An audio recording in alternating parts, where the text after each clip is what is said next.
Siapa yang taat kepada Allah, siapa yang bertakwa kepada Allah, siapa yang ikhlas kepada Allah. Karena salah satu makna takwa itu ikhlas. Kan Nabi bilang at-taqwa hahuna kan? Takwa itu di sini, bukan di sini. Takwa itu bukan di sini, bukan di sini, bukan di pakaian, takwa itu di sini. Ada orang yang pakaiannya menarik, ada orang yang tutup kepalanya menarik, ada orang yang ucapannya fasih dan menarik. Sehingga kata Allah di surat Al-Munafikun, kalau kalian melihat penampilan mereka, kalian akan takjub. Kalau kalian mendengar ucapan mereka, kalian pasti akan mengikutinya. Apa maksudnya? Penampilannya meyakinkan sekali sebagai orang solih. Terlihat sekali aura orang yang taat kepada Allah. Penampilannya tuh udah syar'i banget. Kalau dia seorang laki-laki, penampilannya terkesan orang yang paling banyak ilmu. Kalau dia seorang perempuan, penampilannya terkesan orang yang sangat menjaga diri, tertutup rapat auratnya. Dan kalau dia bicara, kalian akan mendengar ucapan mereka. Kenapa? Dia bicara Allah berfirman, Rasulullah bersabda, Allah berfirman, Rasulullah bersabda. Semuanya dalil. Kenapa malah Allah menyebut mereka orang munafik? Karena apa yang mereka tampilkan, apa yang mereka ucapkan tidak sesuai dengan apa yang mereka niatkan di dalam hati. Lagi-lagi ini bukan untuk menjudge orang lain. Jadi jangan sampai nanti kalau kita ngelihat ada orang yang berpenampilan solih, arti soleh itu ya penampilannya kelihatan ahli ibadah, terus kita bilang, itu ada tuh di surat Al-Munafikun kayak gitu. Jangan. Langsung kita menjudge orang lain seolah-olah itu kayak di surat Al-Munafikun ayat keempat. Terus kita lihat cewek yang jilbabnya syar'i, itu ayat 4 Al-Munafikun banget tuh. Nggak bisa, karena kita nggak tahu kan isi hatinya. Maka kalau kita nggak tahu isi hatinya, tugas kita apa teman-teman? Tugas kita adalah berbaik sangka. Tugas kita menghindari prasangka buruk. Tugas kita kepada sesama manusia berbaik sangka. Dan tugas kita kepada diri kita sendiri adalah muhasabah diri, memperbaiki diri kita sendiri, menghitung-hitung kesalahan kita sendiri. Kalau orang lain jangan cari-cari kesalahan, apalagi dihitung-hitung. Wala tajassasu, jangan cari-cari kesalahan orang lain. Sehingga kalau ada teman kita posting, postingannya tuh bagus, tapi ada celah sedikit aja, itu yang dikomentarin. Padahal bukan itu inti dari postingan tersebut. Nah ini berarti tajassus. Apakah kita lupa dengan ayat itu? Padahal itu ayat yang paling populer di surah Al-Hujurat. Sampai Allah mengatakan, maukah kalian memakan bangkai saudara kalian sendiri sementara kalian merasa jijik? Ini artinya gak bisa kita menjudge orang lain. Ini lebih ke diri kita sendiri. Ternyata Allah gak ngelihat dulu penampilan kita, walaupun itu nanti akan dilihat, cuman bukan yang pertama. Kalau ini beres, baru dilihat yang penampilan, dilihat ucapan, dilihat perform kita. Kalau ini udah beres. Kalau ini gak beres, yang lain gak dilihat. Jadi yang pertama Allah lihat, apa niat kita melakukan sesuatu. Apa niat kita duduk di dalam majelis ilmu. Apa niat kita ketika kita memakai pakaian tertentu. Jangan-jangan ketika kita memakai pakaian tertentu, kita memakainya sebagai libasus syuhrah. Memakainya untuk pamer, menunjukkan bahwa kita lebih kaya dari orang lain. Menunjukkan status sosial, menunjukkan kalau kita orang sukses, menunjukkan bahwa kita banyak duit, menunjukkan kalau kita banyak ilmu, menunjukkan bahwa kita banyak ibadah sunnah. Kalau ini niat di dalam hati kita, gak akan ada nilainya sama sekali apa yang kita tampakkan di sisi Allah.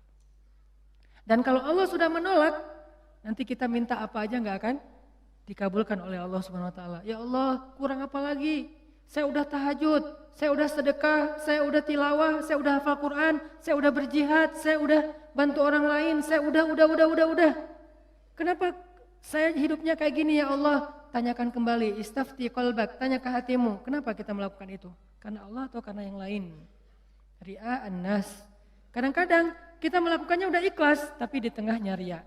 Jadi bisa jadi teman-teman, kita punya beberapa amalan, kalau kita nggak berani mengatakan banyak amalan, kita punya beberapa amal soleh, tapi hampir tidak ada satupun yang diterima di sisi Allah.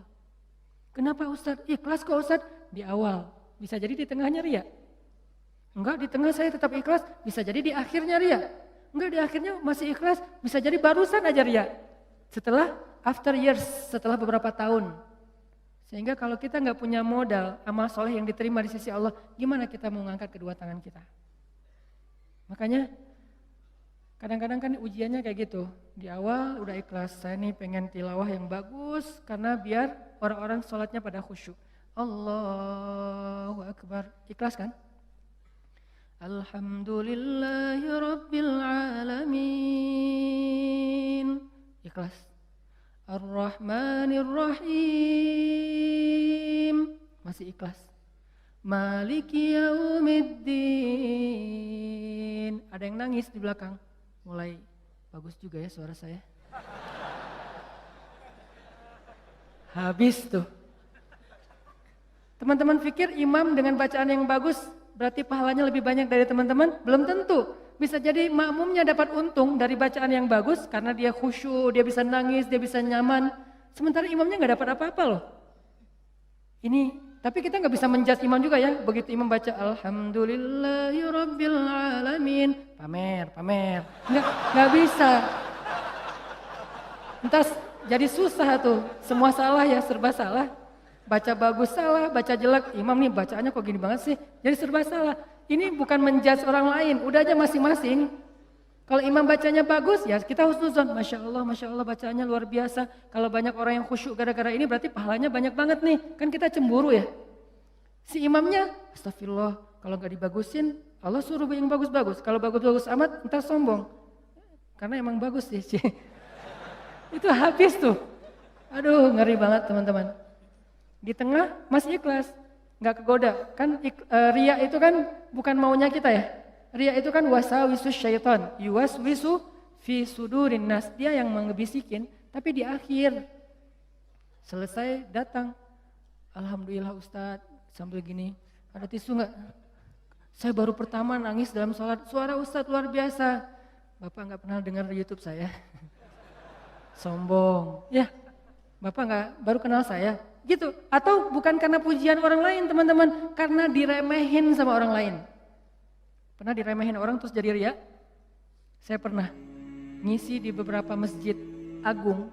Ada kan kalau di daerah-daerah tuh kalau saya ngisi kadang-kadang panitia mintanya di masjid agung. Kan DKM Masjid Agung rata-rata nggak main Instagram ya. Mereka nontonnya TV. Jadi karena saya qadarullah nggak pernah masuk TV, nggak kenal. Ini Ustadz siapa sih? Ada nggak di Damai Indonesiaku? Nggak ada. Oh biasa aja. Karena saya nggak pernah masuk TV, akhirnya beliau nggak kenal kan, bukan yang pemain sosmed. Dan dari situ mulai ada ngeremehin. Panitia nawarin tempat, mereka bilang, udah biasa aja lah, nggak usah terlalu heboh. Paling juga jamaahnya nggak setengah masjid katanya. Saya kasih tahu sama panitia, Ustadz, ini DKM-nya kayak gitu ngomongnya. Oh, kita lihat aja nanti. Mulai kan? Riya nih. Terus saya datang, ternyata alhamdulillah qadarullah Allah yang melangkahkan kaki-kaki mereka rame nih sampai pelataran masjid. Pas rame, DKM-nya bingung. Ini Ustadz siapa sih kok bisa rame gini yang datang? Saya, ya sih. Riya nih. Mulai yuwaswis was-wasa. Jadi perang batin banget teman-teman sama setan. Bukan maunya saya, setan yang kayak gitu. Kita cuma punya dua pilihan, mengaminkan atau menolak. Kalau kita mengatakan iya sih, berarti kita membenarkan kata-kata setan di dalam hati, riya, sombong. Atau kita mengatakan astagfirullah, nggak mau kegoda gitu. Pas waktunya sholat maghrib, panitia biasa, panitia kan kenal pastinya ya. Ustadz dorong-dorong saya gitu kan. DKM nggak ngedorong. Kan kepancing. Kenapa DKM nggak ngedorong? Ngelihat penampilan saya dari ujung rambut sampai ujung kaki kayak kurang meyakinkan gitu. Nih Ustadz bisa ngaji nggak sih? Ngelihat ujung kupluk, di tengah kaos atau pakai kemeja, bawah celana jeans biasa. Ini bisa ngaji nggak ya? Akhirnya DKM kayak ragu-ragu gitu mau dorong saya jadi imam. Dalam hati 5 menit lagi dengerin aja nanti. Wah, yuwaswis luar biasa. Karena didorong-dorong terus sama penitia, ya udah deh, saya mau ya kalian yang dorong kan, dorong lagi dong, didorong ya. Udah aja jadi imam, ngimamin, karena tadi diremehin sama DKM, kepancing dong, wah Ar-Rahman nih, gua keluarin sekalian, cie. Kenapa ngeluarin Ar-Rahman? Favorit, kartu as lah. Kan DKM-nya kayak ngeragu-ragu gitu, sampai saya bilang, soft dirapatkan, diluruskan, saya nggak mau pakai bahasa Arab. Walaupun nggak bisa, soft diluruskan dan dirapatkan gitu. Terus DKM-nya masih gini-gini. Ragu-ragu gitu dalam hati saya, ya bentar lagi tenang aja. Balik arah, Allahu Akbar, itu udah nggak benar lagi sholatnya tuh. Itu dirasain banget, itu udah nggak benar lagi sholatnya. Allahu Akbar, begitu selesai Al-Fatihah, gimana Pak, udah dengar? Terus masuk Ar-Rahman, serak pula, aduh, serak, suaranya hilang, segala macam, aduh itu nyesel banget tuh, nggak bisa show off ya. Kalau pas lagi dapat, mic-nya bagus, sampai menggemanya tuh sekilo gitu ya. Itu kan enak banget ya. Buat seorang vokal, mic itu kayak floor buat anak skate kan. Jadi bisa ngetrik banget kalau floornya dapat kan. Jadi buat saya tuh kalau mic-nya pas dapat, wah ini bisa semua trik dikeluarin nih. Fabi ayyi ala'i rabbikuma tukadziban. Udah Ar-Rahman aja yang biasanya dibagi 4. Sekarang 1 rakaat Ar-Rahman, rakaat kedua Al-Muluk. Kenapa? Biar sekalian didengerin. Nih Ar-Rahman ya, gini cara bacanya. Aduh, habis. Selesai sholat, kan balik arah gitu kan, mau zikir kan, balik arah. Balik arah bukan pura-pura zikir sih, sambil zikir ngelihat ke arah si Bapak. Kira-kira gimana ekspresinya sekarang? Itu teman-teman berat. Kadang-kadang bukan karena kita pengen dipuji orang, tapi kita nggak rela diremehin orang, itu yang bikin kita riak kan? Bukan karena kita pengen dielu-elukan, dipuji, dapat banyak like, dipuja-puja, bukan itu. Itu kita masih kadang-kadang bisa ngerem. Tapi kita nggak sanggup bertahan, nggak bisa sabar kalau diremehin orang. Akhirnya kita bocorin juga kebaikan kita. Habis. Diremehin suami, diremehin pasangan, diremehin orang tua, diremehin mertua, diremehin teman-teman, segala macam. Diremehin tetangga. Kita bukan pengen dipuji dan dipuja oleh orang lain. Tapi kita nggak tahan kalau diremehin. Keluar juga tuh. Siapa yang selama ini yang melakukan ini? Siapa yang bantu kamu? Siapa? Keluar semua. Satu persatu yang kita sebutkan, satu persatu berguguran dan tidak ada nilainya di mata Allah SWT. Sabarkah kita ketika diremehkan oleh orang lain untuk tetap menjaga rahasia amal kita antara kita berdua aja dengan Allah? Itulah ujian ikhlas. Bisa nggak kita jaga? Nggak mau kita bocorin rahasia kita berdua sama Allah. Begitu kita bocorin, sedih banget tuh. Udah langsung tidak ada lagi nilainya di mata Allah. Berapa banyak dari amal yang kita lakukan yang benar-benar kita mampu menjaga keikhlasannya di awal, di tengah, di akhir. Kalau ada, jangan menyimpulkan dulu bahwa kita udah sukses karena masih ada waktu selama kita masih hidup untuk kita batal. Mungkin nggak batal di akhir, tapi batalnya setelah beberapa tahun. Ada teman kita datang nanya-nanya ke kita tentang, ngafal Quran itu susah banget ya. Kenapa? Aku tuh ngafal 1 juz aja, juz 30 gak beres-beres. Oh, ya sebetulnya gampang sih kalau udah tahu triknya, mulai nih.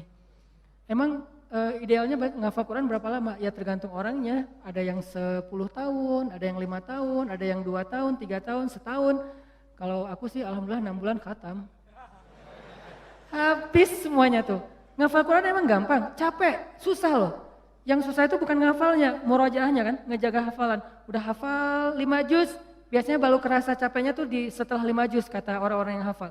Setelah 5 juz, mulai nih keteteran yang di belakang, balik lagi ke depan, hilang lagi yang di belakang, balik lagi. Kayak gitu ngafal Quran saking capeknya tuh sampai orang yang banyak putus asa. Udah setelah perjuangan, effort yang luar biasa, hilang hanya gara-gara kalimat cuman 5 menit aja, habis semuanya teman-teman. Rugi banget kan? Jadi jangan dulu menyimpulkan bahwa kita tuh udah pasti soleh, udah pasti istimewa, udah suci banget. Hanya gara-gara kita punya amalan soleh lebih banyak dari teman kita. Mungkin dia amalnya biasa-biasa aja, tapi dia karena biasa-biasa gak bisa ngeriain kan. Hafal 30 juz dengan hafal Al-Ikhlas. Kira-kira mana yang pantas diriakan? 30 juz dong, Al-Ikhlas gak mungkin riak. Gimana kita mau riak? Gua udah hafal loh apa? Al-Ikhlas. Apa yang mau diriain Al-Ikhlas? Yang ada Al-Ikhlas itu surat pelampiasan. Kalau udah mentok Al-Ikhlas. Sawa'un 'alaihim a'anzartahum. Perasaan tadi sebelum sholat lancar. A'anzartahum qul huwallahu ahad. Biasanya gitu kan? Mentok-mentoknya Al-Ikhlas. Kenapa? Cuman Al-Ikhlas yang kita paling ikhlas. Kenapa tadi kok bacanya yang susah-susah? Pengen dong sesekali orang tahu kalau hafalan saya udah nambah kan gitu ya.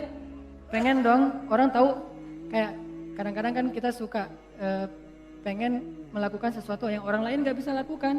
membaca surat yang orang lain nggak hafal surat itu jarang. Kalau Al-Ikhlas, Al-Falaq, An-Nas, Al-Kafirun masih oke lah. Karena Al-Kafirun suratnya agak susah kan. Banyak orang yang terjebak. La abudu ma ta'budun wala antum abidun ma abud. Kapan selesainya nih? Muter aja di situ Al-Kafirun teh. Kalau Al-Ikhlas kan jarang yang terjebak. Kalau Al-Ikhlas juga sampai salah.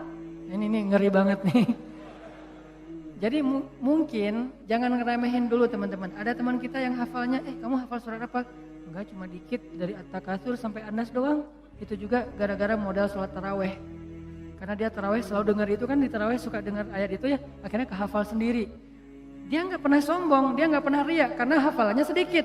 Kita yang 30 juz, segitu doang, kemana aja loh? Habis 30 juz. Jadi yang hebatnya itu bukan berapa banyak amalannya teman-teman, tapi seberapa kuat dia menjaga keikhlasannya di awal, di tengah, di akhir, dan setelah beberapa lama.